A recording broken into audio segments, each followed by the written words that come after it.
वालेकुम friends, welcome back to my new video. So friends, आज मैंने बनाए हैं ये क्यूट नेल्स। देखिए फ्लावर्स है, हम पे रेनबो है, ये देखिए नेल्स हैं। ये मैंने खुद बनाए हैं। तो अगर आपको मेरे नेल्स अच्छे लगे तो वीडियो को लाइक, चैनल को सब्सक्राइब ज़रूर कर दें। तो ये तो क्यूट है। और मुझे कमेंट्स में बताइए कि आपको मेरे नेल्स कैसे लगे।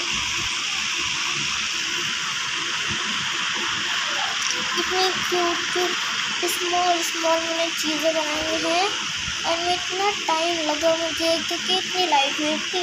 कभी इधर जा रही थी, कभी उधर जा रही थी। फिर मैंने उनको कैसे भी करके बना दिया, क्योंकि मुझे अच्छी चीज़ें करने में बहुत ज़्यादा मज़ा आता है। इन सस्ती चीज़ें करने में मज़ा आता है। सो इस वजह से मैंने ये नेल्स बनाए हैं। आपको मेरे नेल्स कैसे लगे? अल्लाह हाफ़िज़।